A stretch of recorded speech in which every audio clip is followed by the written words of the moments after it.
So these are two functions that I'm going to use here, but I'm not actually going to create until we come over to func.inc.php. So we first of all need to create the while loop and outline the while loop here. So let's go and say while not code exists code, and then in here we want to lastly echo this out, but we want to echo out shorten, and then we're going to provide two parameters to this. So the first one is going to be the URL itself and then the code. So URL code, and then once we have done this, i.e. once this condition is not met, we want to break one. Okay, so we're breaking out of the loop once we have this condition is not met, or this condition is met where the code doesn't exist. We're using the exclamation mark as not. So I'll further explain this just in case you don't understand. We've got if the code doesn't exist, and we're going to be creating this code exists function in a moment, then we're going to echo out the result of shortening the URL and the URL, well, we're supplying the URL, which is going to be, for example, google.com or google.co.uk, and then the code that's associated with it. So this shorten is essentially just going to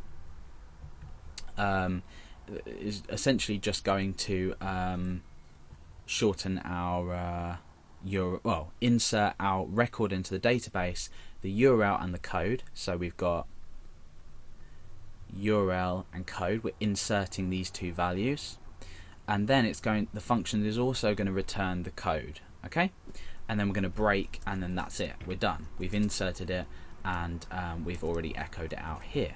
Okay, so let's go ahead and create our code exists and shorten function. Okay, so function code exists, and obviously we're supplying a parameter which is code. Okay, so we need to first of all access the database. Now the problem is that we've not actually connected to our database yet, and we're going to do that inside of our db.inc.php file. Okay, so the code obviously is all it's essentially going to do is connect to our database.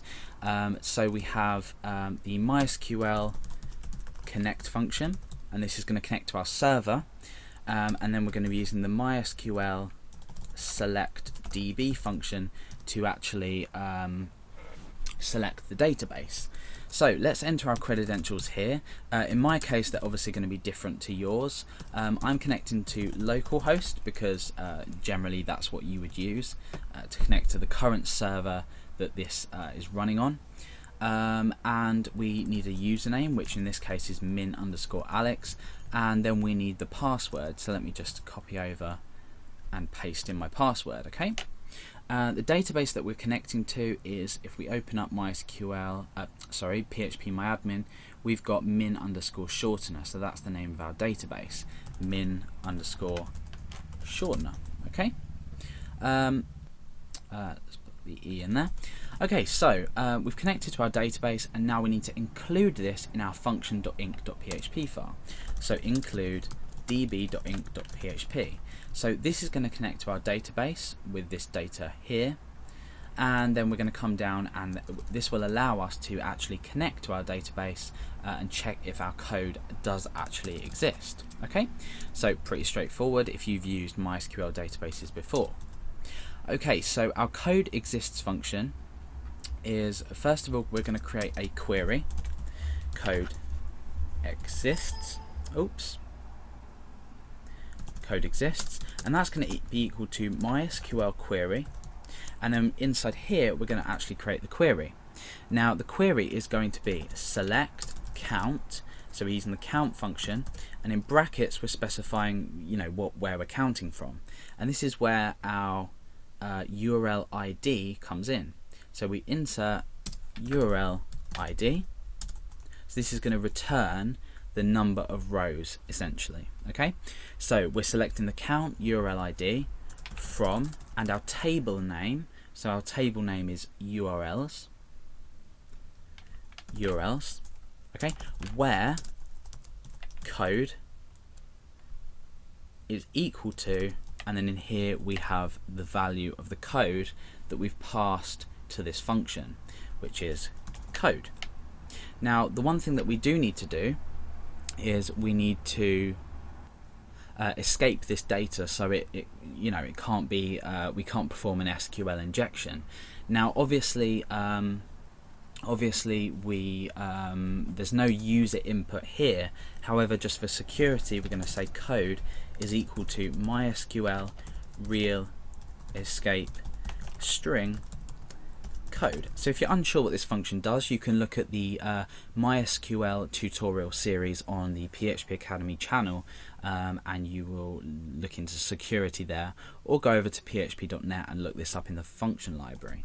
Okay, so we are protecting our code, and then we are performing our query. We then need to return the amount of rows. So we need to say, well, not the amount of rows, but we need to create a check here. So we're going to say return, and we're going to have a condition. If this condition is equal to 1, we're going to say true. Otherwise, we're going to say false. So we need something here to equal to 1. Okay. And in this case, it is the result that we grab from our query.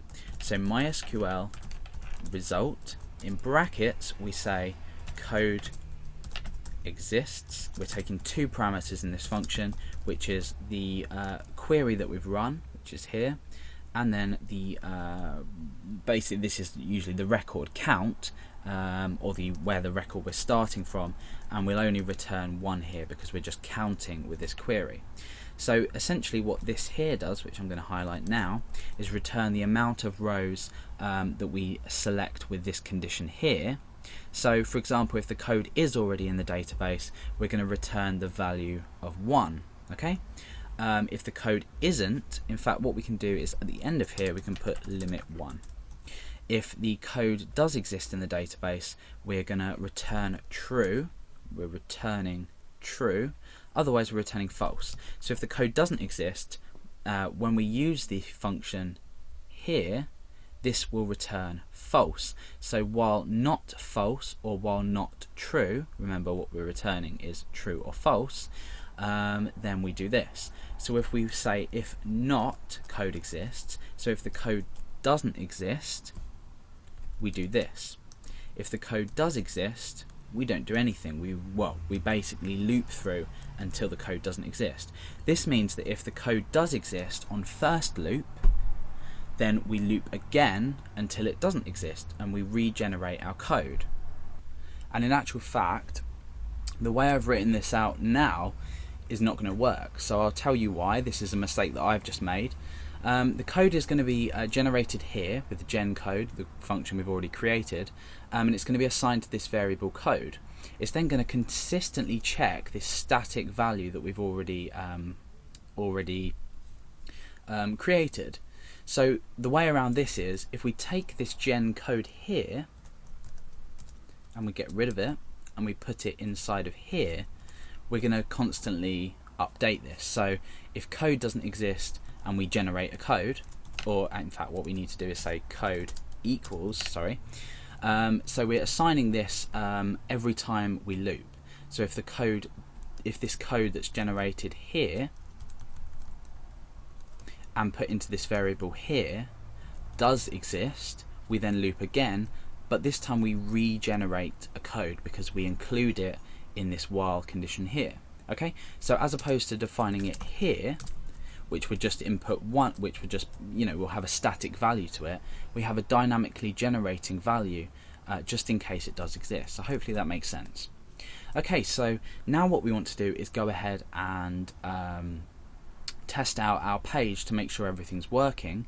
Oh, in actual fact, no, we need to create this shorten function here.